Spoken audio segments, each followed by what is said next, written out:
Hello, and a big welcome to all of you out there who are listening and looking, and a very big welcome to you, Ingrid Kristin Henry from Minnesota. Welcome to you. Thank you. Thanks for having me on this podcast. It's nice to have you here, and I'm so excited because I think that we might be colleagues. So please tell us about your life. How did you get into horses, and what are you doing today? I guess I'll tell you a little bit about what I do today, and then I'll back up and tell you how I got here. That's My that's good. Yeah. okay. My business is called Harmonious Equestrian Connection, and I until I'd met you, I was the first person I knew of who was focusing on the relationship piece of horsemanship. Most trainers, I think, focus on riding or even groundwork or the technical aspects of it, and my focus is a little bit more on the connection that you build with your horse, and some of that delves into more the psychology and the mindset and the emotional aspect of a relationship with another creature. Yeah. And it makes a lot of sense for me to be doing this because I do have a degree in psychology. I, as a child, had always wanted to do something with horses, and then by the time I was even in my later years in school, I wanted to be a counselor, a psychologist, Yes. and I realized as time went on, and I had actually a traumatic incident that happened to me in my mid-20s, and I realized that that career path might not be quite right for me. I was dealing with a lot of the trauma while I was in graduate school for psychology. I was in a program that was studying marriage and family therapy. And I realized that it would take a big toll on me hearing people's difficulties, psychology in that sense of providing therapy to people who are going through a really difficult time or had a diagnosis. I wasn't interested as much in prescribing medication, being a psychiatrist, a doctor. But I realized that I maybe wasn't cut out for that. But I wanted to help people, and I wanted to use my knowledge that I had learned through school and life Yeah. and all that in order to help people in their relationships specifically.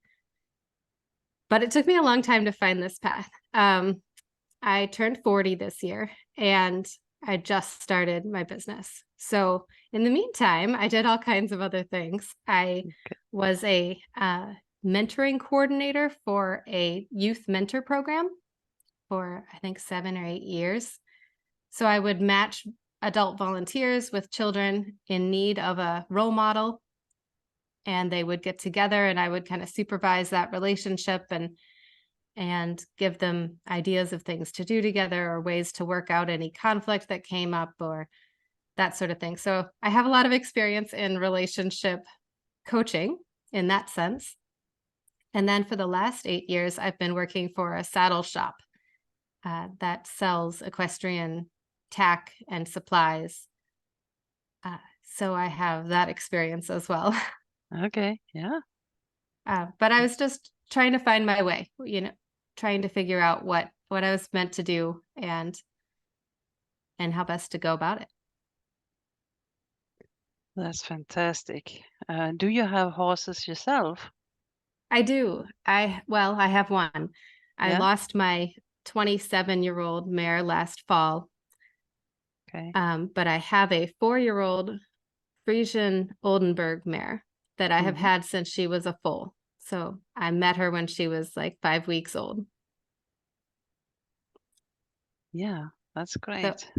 yeah, I've really enjoyed the process of raising her. I think a lot of people have that dream to raise a foal, and not everyone feels up to it. It's not for Mm. everyone. No. But I really enjoy how much you can really bond with them when they Mm. see you as such an important person in their life from such a young age. Yeah, it's not very common that you have horses that long. I think a lot of people today just focus on maybe competition, and they have a horse for a couple of years, and then the horse is not good enough or something like that. So for horses, it's not so common to stay in the same place, but I Right. love it. I also have my own horses that I made. Yeah, I love it. Yeah. I'd previously, so I suppose I should back up a little bit. When I graduated college, as soon as I could, I got a horse of my own. I was looking for a barely started 5-year-old or something like that because I wanted to have that horse a long time and I Mm. wanted a young one, but I wanted one that had some training. I ended up with a yearling. So, Yeah. no training really to speak of, except she could pick her feet. You could pick her feet out and lead her. Um, but I just really felt drawn to her, and so she was my first horse as an adult, and the first one I raised, and she really became my what I call my heart horse. Mm. I definitely prefer the keeping them their whole life perspective. I not that I don't love riding and even competing, but my focus has always been more on the relationship. They're a member of the family for me. Yes, I follow you. Yeah. Yeah.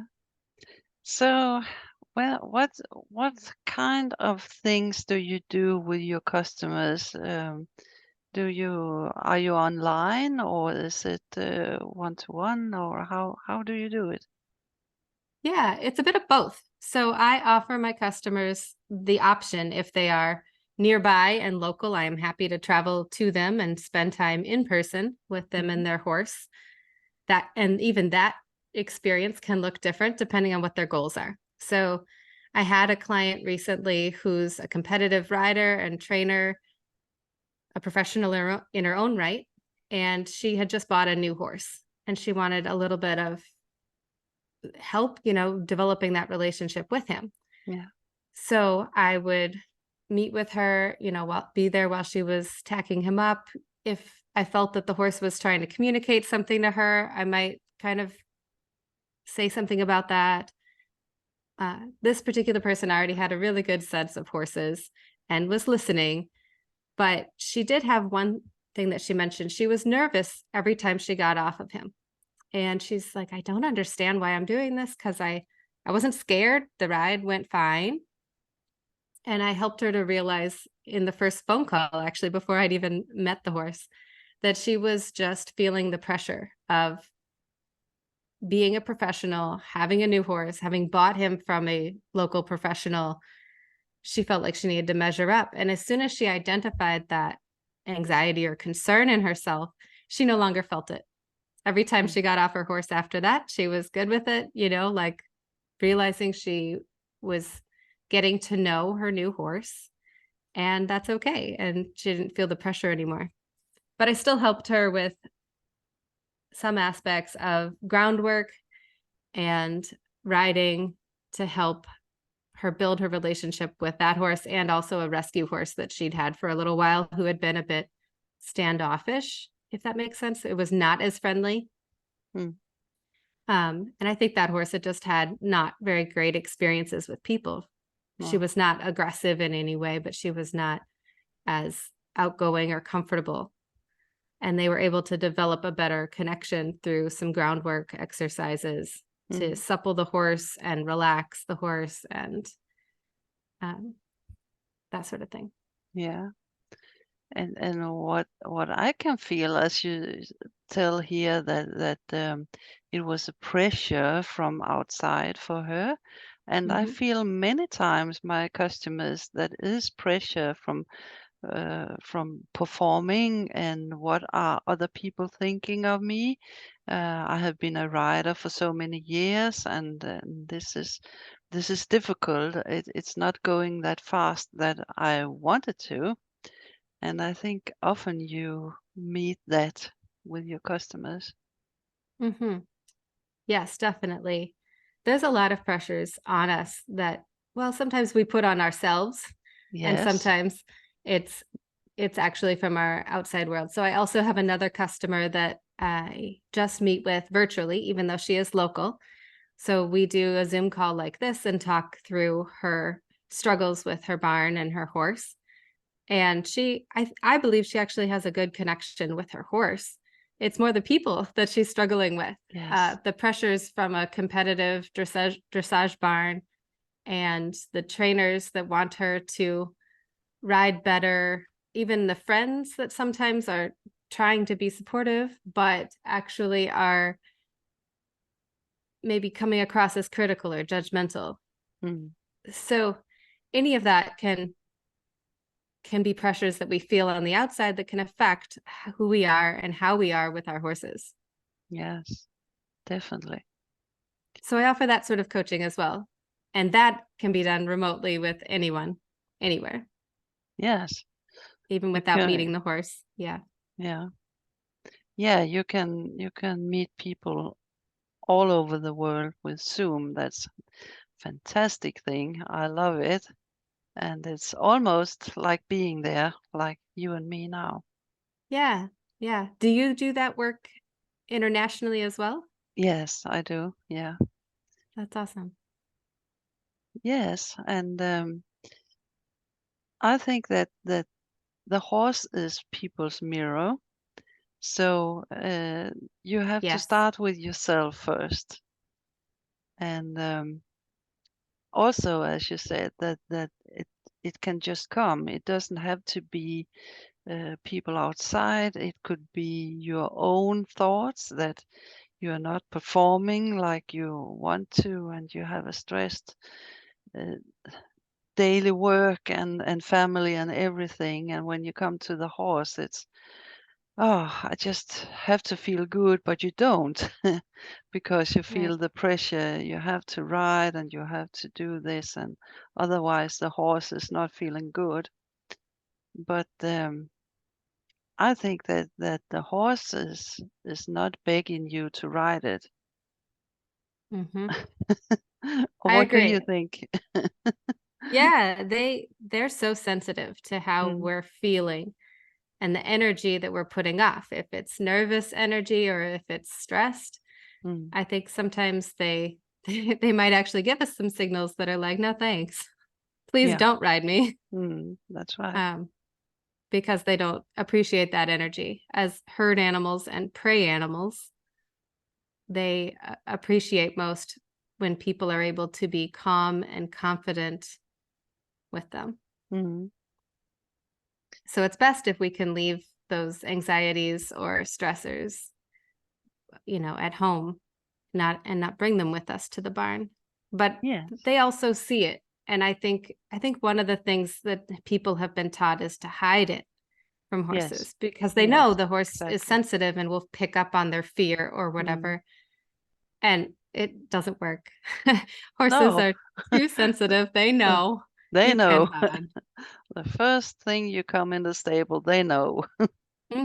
They do. And it's Yeah. interesting because some horses, when they notice that you're like that, will give you calming signals, will Mm, sigh, look away, um, kind of invite you just to be in their space and in their mindset and help you to feel better, to mm, to let go of what you were thinking about. Especially, I think, not so much when in the riding process, but more on the ground when you go get them, when you groom them or tack them up or any of that. mm. And other horses see that kind of mindset in a person and really are very they don't want anything to do with that. So I think it's interesting to see the different personalities of horses too and Mm. their experiences Yes, and how they react to people. absolutely. And it can be difficult because you always hear from other people that you shouldn't be anxious when you're riding, when you're around the horse, because they are big and they can do this and that, and they have to do as you say and think. Um, and when you are anxious, you don't want to show it, as you said. It's not common that you show it for the people around. You just think, oh, I just have to go on the horse and then it will be okay. But this is not the case. Yeah, right. I think that's probably why I've found myself doing a lot of groundwork. I Yes. think horses and riders really benefit when you take the pressure of riding off, especially if the rider has any fear of riding, Mm. which, let's face it, all of us do at some point when we've been hurt from a fall, uh, or maybe another thing is getting older, and you know that if you were to fall, it would hurt more, Mm. or having children and feeling like you need to, protect your life for them. There's Yeah. so many things that can add to that fear, but if we do feel that, I think it really helps to take the pressure off. You have a horse, that's wonderful. Just enjoy your horse. Mm. Feel comfortable with them on the ground, and then we can transfer that to riding when you feel ready. Yes. Just like with a young horse, I had to go through that process myself with my young horse. I've loved her whole life since she was a baby, but I had a fall on another young horse last year. And it took some work for me to realize that my young horse trusted me and I could trust her, Mm. that she wanted to take care of me as long as I listened to her and my intuition and the day and the moment, didn't just, I'm going to ride today regardless. Mm. But I could trust her if I listened to her. Yeah. And that fall that I had off the other young horse was definitely a situation where I was not listening to the horse. He Mm. gave me several warnings where he was nervous and he did a little spook, and then I stopped him, and then he did a little spook, and then I stopped him. But the situation was still ongoing. There was another horse racing around the round pen inside Yeah. the arena, and it made him very nervous. And had I listened to him and gotten off and done some more groundwork, we could have gone on to have a good ride, I think. But Mm. I felt that, well, I can handle this. I'm a new trainer. I need to just sit it out. And that's when he took off galloping and bucking. Yeah. And I can ride a gallop or a buck, but this was bronking, and I'm not a cowgirl. No. So I fell off, and I learned that I need to listen to that intuition. If the Mm. horse isn't comfortable, take it back a step, Yeah, that's get right. them to a more comfortable place, and then you can proceed. It was And you, humbling, but I needed it. yeah, and when you avoid this, you avoid um, accidents, big Hmm. accidents, because if your horse is not feeling well and you back up, then it's a lot better. Yeah, you can get them to a calmer place Mm. when they can see you on the ground with them easier than from their back. And, like I said, I've started my 4-year-old and not had a single incident with her No. because we're taking it slow and I'm really Mm. listening and giving her confidence as well. And the big thing is that, as you said, you're taking it slow. Um, that we human wants us to go much faster. And what I also recognize when I say to people, you have to back up, you have to take it easy, you take it step by step. Oh, it takes a long time. And now I'm up here and I want to go further. Um, but you never get further if you don't back up sometimes and listen and see what are you thinking, what are the horse thinking. Um, and when you have the good groundwork, then it will go much faster. Yes, absolutely. I Mm. totally believe that. And you think about it, even the top Olympians, when they teach a symposium or a clinic, they always go back to the basics of riding too, Yes, yes. right? So they know the importance of the very basics. It's Mm. just our human nature to rush through things and get to Mm. the fun stuff. Yes. But it actually goes faster in the long run if you take the time to build the groundwork. So with my young horse, I've done lunging and double lunging. So where you have 2 lines Yes. and some in-hand work off the bit, and yielding her haunches and her shoulders. And I found that when I got on her, she already knew about bending through her body, bending at the, flexing her neck. She knew what the rein aids meant. She knew what the legs meant. It was so easy. Mm. So in a way, putting in the time earlier does help you go faster later. Yes. And of course, it's not just the technical aspects, but the mindset. If the horse feels confident in its handler and at ease in their herd and not fearful or anxious, but listened to, that helps everything as well. Mhm. Then you know how to calm it down when you sit on the back afterwards. Yes. Yeah. Yes. And also for a young horse that they build up their muscles, they know how to put their legs, as you said, and everything like that, so you don't damage them in their back. Yes. So Right. it's You want to teach them how to carry a rider, how to use yeah. themselves in a healthy way. So Yes. it's holistic. It's everything that means a lot. Yes. And it's not just for young horses. I've gone No, through this experience with my young horse, but a lot of horses were not given that correct start in life, and you no. can do kind of a restart. You can teach them from the ground how to use their body better Mm, and build up the right muscles, and then proceed with ridden work and transfer that into that as well. that's right. But now you have been talking about you have worked a lot with people before, relationships between Yes. people. Is it similar with a horse and human? That's a really good question. Yes and no.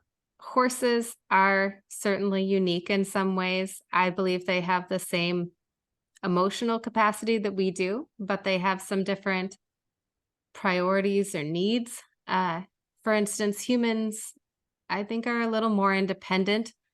It's important for us to understand that horses need companionship. They need a feeling of a herd at all times, really. And that's where people can come in if they are the right kind of leadership for the horse. The horse feels like it's in a herd of two between the horse and the person who's handling it, instead of being nervous or upset that they are apart from the herd that they get to go out with the rest of the day or whatever. Mhm. So it certainly involves bringing in some knowledge of horse specific needs.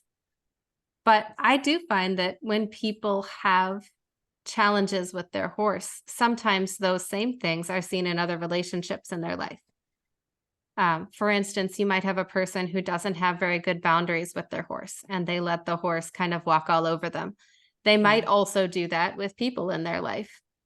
Mm, And it would be good for them to be a little clearer about what is okay and isn't okay in their relationships with others.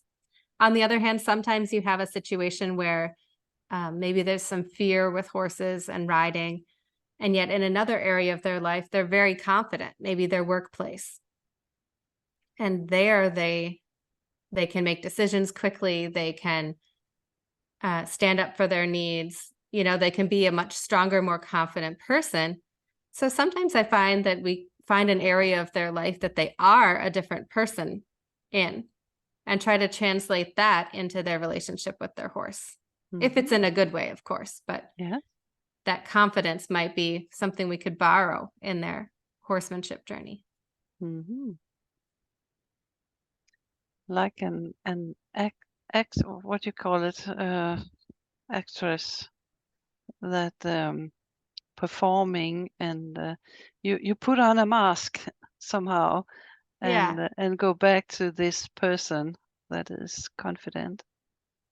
Yeah. I think it can be helpful because I actually had that experience when I was a child playing a musical instrument.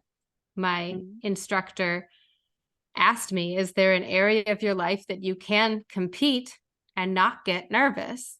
How can we bring that attitude to your competing musically? Mhm. And it was actually horses that I felt confident in. And I think in some ways it's easier because at a dressage competition, for instance, you could be competing against yourself. You could just want a certain score or a certain feeling of we got through the test, we did it Yeah. accurately, whether or not the judge loved it, I'm happy with me and my horse. Mhm. You can have those sorts of goals. Whereas Yeah. in the music competition that I was doing, it was definitely more ranked, and that was the outcome that mattered. And I think that pressure felt more to me than Mhm. the individual goals that I had in my riding. It might be the opposite for someone else, but for me, that was how it felt. And I was able to take that feeling into the other area of my life. So I do try to help people do that if there's an area that they are more confident. What makes you confident in this role, and how do you feel, and how can we translate that into an area you're less confident in? Mm. I think often people need some tools and Yeah. just sort of a coach, someone who can see what they already Mm. bring to the situation. Yeah. I think a lot of riding instructors, for better or worse, focus on what we don't do well. They Mm. tell us what our position could be better in, Mm. and they give us corrections more than encouragement. Yes. So I think part of the role of people like us is to identify what they do well also. Mm. Yeah. I So you do may that be a lot. struggling with Mm. one thing, but yeah, Yeah. Because we are our own enemies. Enemies. absolutely. Yes. And we are talking very bad to ourselves. Yeah. I find So. it's very common in dressage specifically. Other disciplines, I'm sure, also struggle with it, but dressage seems to attract people who are perfectionistic. We Mm. want that 10 on the dressage score. We want it to be perfect, and I think that that can make us more critical of ourselves as well. Mm. And you have to be careful what you tell yourself. Certainly it has an impact, and it can perpetuate either negative thoughts or positive thoughts. Mm. So I think part of the work I do, and probably the work you do too, is encouraging people to see the positives in themselves and build on it. Yes. I know I learned that in school.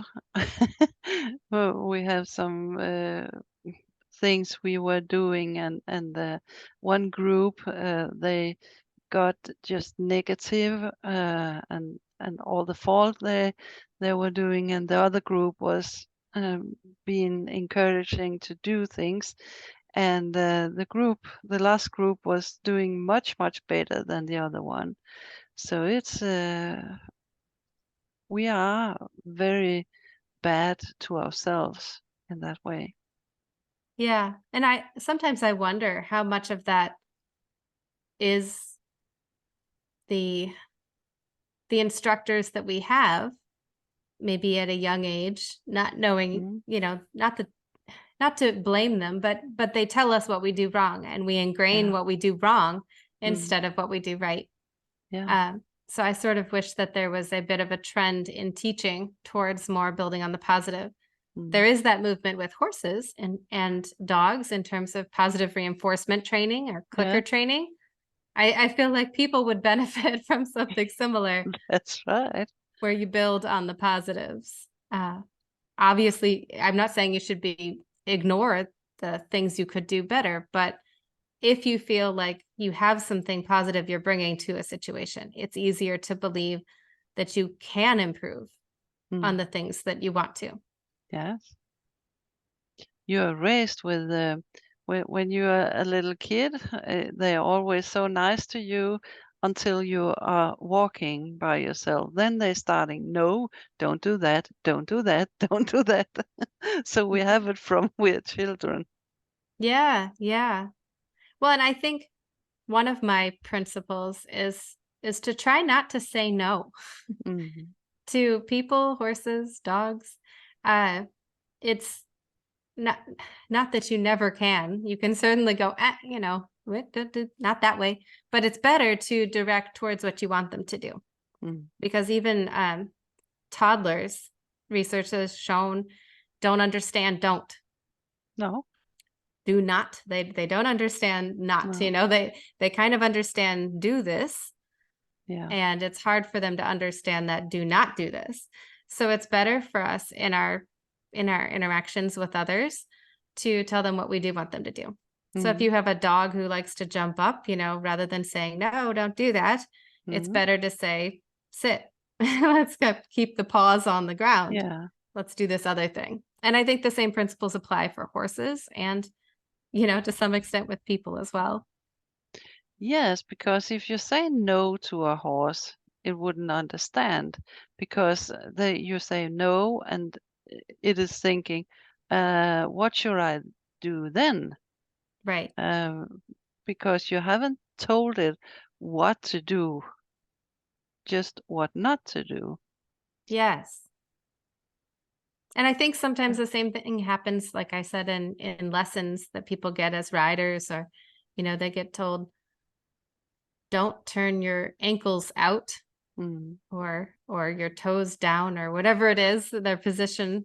Yes. And I think it's better to say what they should do. And then also, like I said, to recognize what they are doing well. Yeah. Yeah. That's great. So how long have you been doing this? I'm actually quite new to it. I've been a professional for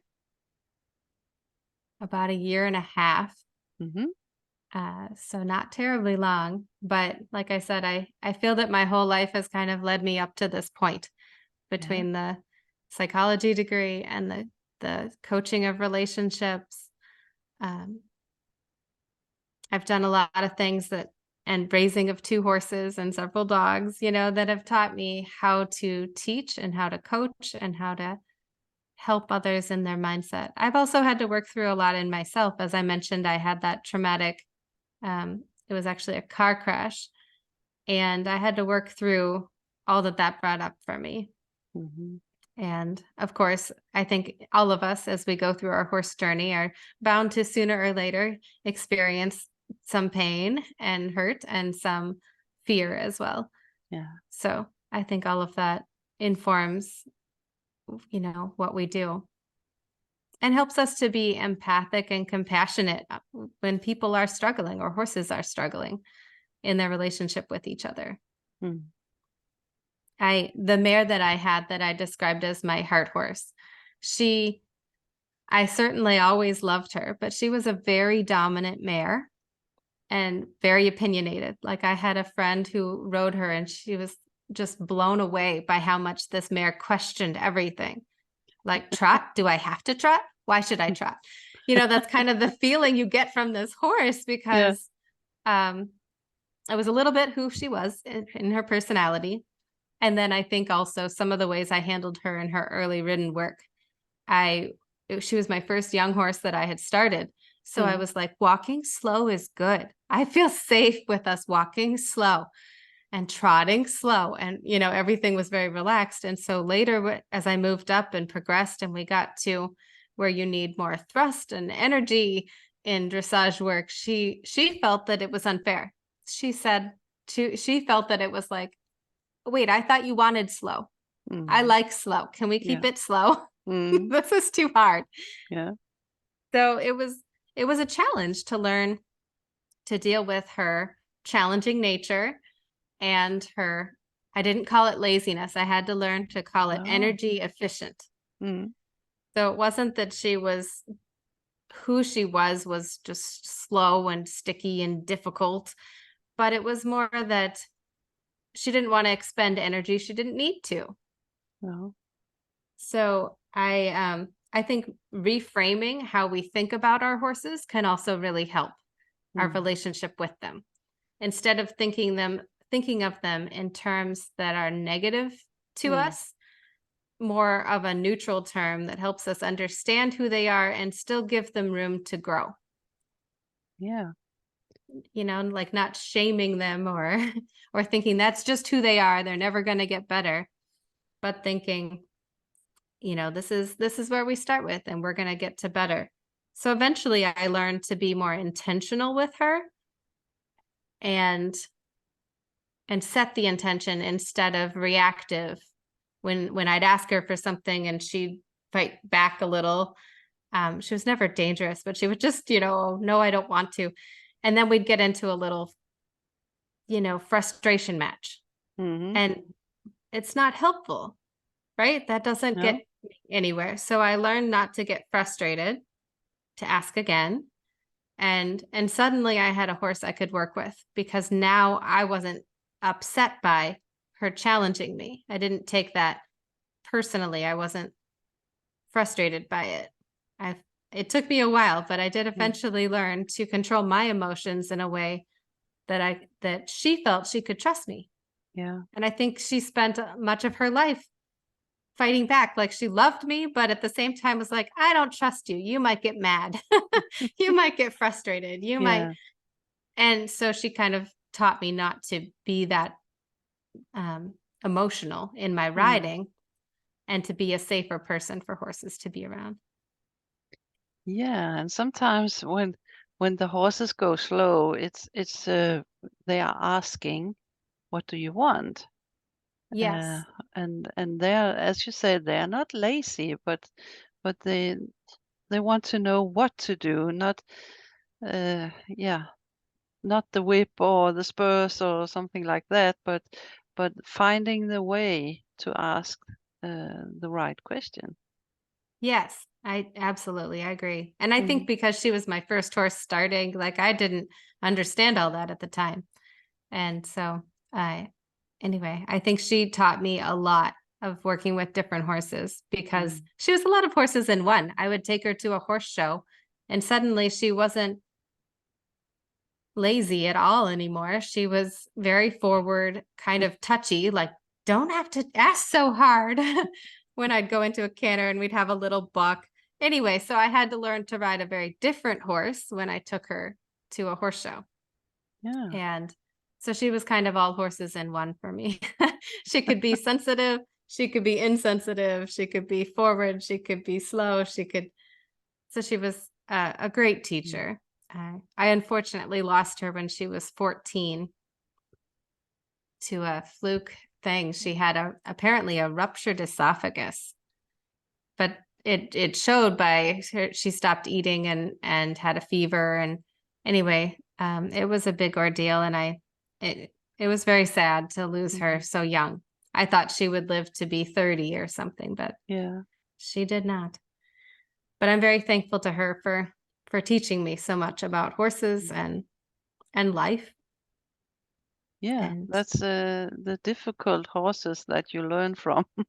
yes, yes. Hmm. And then my other horse was also interesting. The 27-year-old I mentioned, Mm. she, I got her when she was 14, and she had been a dressage horse and had shown through third level, but she'd had a kind of a mystery lameness. And she was very different. She was very willing, but very sensitive. And so she was able to teach me how to sort of dial down my questions of her. I had to be a little bit more clear or direct or strong with my other mare, and with her I needed to be still clear but quieter, Mm. softer, in order to help her be calm with me and not be anxious or nervous or too forward. So um, anyway, she was a different kind of challenge, and that was great for me to experience as well. Yeah, they are different, like Hmm. us. Yeah. Yes, absolutely. I love Yeah. all the different horse personalities. Yeah. Each one has, their own unique view of people, of themselves, and their place in it. Mm. But how do you find your customers? Because as we just talked about, it's not that common that people get to find us because it's a little they can't talk so much about it on the riding school, for instance, that they have fear. So how do they get to you? Most of my marketing has been by word of mouth, people talking to each other. And then through social media like Facebook and Instagram, I'm well known in this community for having a good relationship with my horse, I think, because I work at this saddle shop. So I do know a lot of other horse Yeah. people through that connection, which has been nice. Yeah, you And meet a lot there. Yes. yeah, so that helps. But it can be tricky to find people. But I think that when people need help in this way, they are attracted to people like us, in however we are out in the world, whether it's at a horse show and we're riding, or on social media and sharing our insights and photos, or even through other people. I think when people get to that point with their horse where they're frustrated or they're scared or whatever, they're drawn to those of us who can help. And so I put out content out there to hopefully encourage people in their journey. And I think the right people will find me and you, and, get some help with that. Yeah. How, oh, I just, something to ask about. It's just went away. That's okay. Uh, Um, yeah. I think it is a challenge to find people, though. Like you said, there's so much pressure in the horse world to go to the top trainer in the area, the one who has the most competitive success. But I've found that being a really good rider or horse trainer does not necessarily translate to being a really good coach of people. No, no, no, no. They're different skill sets. Mm. They're related, or they Yeah. could be, in the sense that if you understand learning theory and how to teach a horse and how to, give them confidence in a new skill, those things might be applicable to people as well.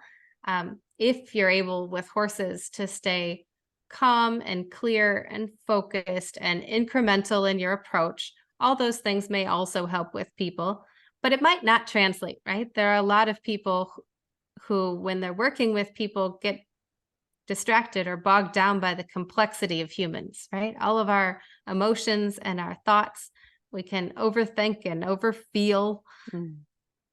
Some people get into the profession with horses, I think, because they like the simplicity of working with animals. They're more of a horse person than a person who enjoys being around people. So I think there's sometimes a disconnect there between people who are really good riders and trainers and people who are really good instructors of people. And I think I am more, not that I'm not good with horses, but I think I'm more of a people person with my background in psychology and better able to be a coach. And as an adult amateur rider myself for many years, I understand the struggles of working a different job and trying to find the time of, not being able to ride 8 horses a day. So you're not that fit. So how do we get ourselves, to have a good relationship with the horse and to progress in our riding when we have all these other demands on our time and our lives? I think I understand that struggle, and that can help in terms of teaching people. So I think it's really unfortunate that the biggest barns or the most people follow the top rider, because sometimes the top rider doesn't know how to tell you what they do. No, that's They're a right. good rider, but they don't know how to translate No. because it came easy for them, or it's instinctive, or it's, maybe they don't fully understand how they do what they do. But someone like us who's been through the struggle, maybe our body type isn't ideal for the sport, and we've learned to work with the body we have, and not just physically, but also mentally and emotionally. Yeah. And maybe we're better able to explain what it is that we've learned to people coming up. And as you said, this top riders, they do ride so many horses every day, so they have not been through the same things. They have a whole other life.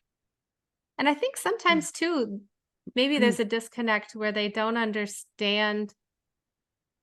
I've had a trainer before tell me that I should sell my horse, the one that was very challenging and very mm, frustrating. mm. And I was like, I cannot. I have raised her whole life. She is a member of the family. I would sooner give up dressage and do trail riding or whatever she wants That's to right. do Mm, than let her go. And I think if horses are your profession, you need the competitive mm. results. Of course, they still get very attached to their horses. Yeah, I'm not discrediting that, but it can look different. And when yeah. you're an amateur, it's supposed to be fun.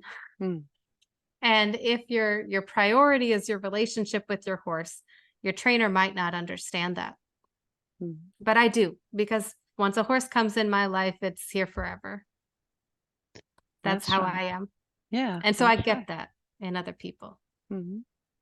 And, I ended up doing a lot of trail riding with that mare to help her um, get to do what she enjoyed doing. So she would do what I enjoyed doing. It was how Yeah, to it keep was her motivated in her work and good keep her happy. good Yeah. balance. Yes.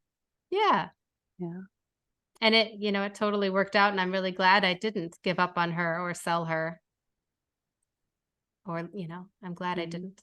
But Do you have a program when you teach, or it's just you go from here to there, or how do you do it?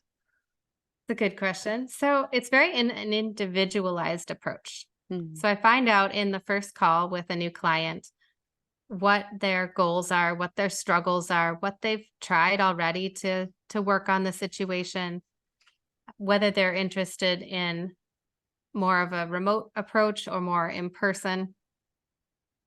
And we go from there.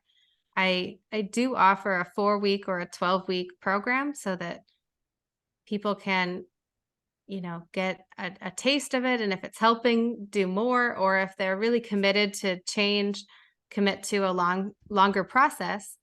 And um, but it really depends on the individual and what their issue is. I just what I say is I bring all of me to every interaction. yeah. So you get the psychology experienced Ingrid. You also get the person who's been riding dressage for 30 years. You get the things that I have learned from working with my young horse in terms of groundwork and building up their body. I don't claim to be an expert in the sense of I'm not a body worker or whatever, but I have some knowledge in all of these subjects and they can all help to build your relationship with your horse. Yeah. So I also have helped the professional rider I mentioned earlier with her position and some of her things that she does while she's riding in a more traditional riding lesson type way. Mhm. Because as I was watching her, that's what I was seeing, and she was very receptive to taking that as well. So it just depends on what their needs are. Mhm. Um, it's a very individualized approach. I think that's really important. I'm the same way when I'm riding or training a horse. That to me, who they are physically, mentally, emotionally really Mm. factors into how I'm going to approach riding them or working with them. Yeah. You have to A horse feel that's in somehow. Yeah, like a Yeah. horse that's very stressed and has a high set head carriage and a tight back. We're going to work on feeling more confident and Mm. comfortable and more relaxed and a lower headset long before we do any lateral work or Mm. or or upper That's right. level work. So it just depends on where the horse is at and where the rider is too. Yeah. So, where do people find you if they need you? Do you have any homepage or Facebook page or something like that? I do. I have a Facebook page called Harmonious Equestrian Connection. And on that page, you can certainly message me. I also have actually a podcast of my own by the same name. It's kind of limited in scope, but I hope to do more with that in the future. And I have an Instagram account as well, which is just, I guess you can find me there, Ingrid K. Henry. Okay. So a couple of different ways to reach me there. Yep. Yeah. Sounds great. So, do you have anything more to tell about your work, or have we discussed the most of it? I feel like we've covered most of it. I just Mm, really want my passion is to help people have mm, a more connected relationship with their horse. I think that's what most of us really want. We want that heart horse that we really trust, who really yeah. trusts us, that we feel safe together and can have fun together. And I think a lot of people don't know how to get there with the horse that they have. They love No. them, but they might not have all the tools, I Mm, guess, and the support that they need to find that. So hopefully you and I both help people to find that relationship with their horse. yeah. Really, really great and exciting to talk to you and hear about your way to think about it. And I think we are very similar in our thinking. Yeah. So, thank you very much for coming today. It has been a pleasure. And I hope you get a lot of people on your board. Thank you very much. So, thank you, all of you out there, for listening and looking today. And I hope you want to subscribe so you can be on next week again, where we have a new exciting person that I'm speaking with. So, have a great day and see you again later. Bye bye.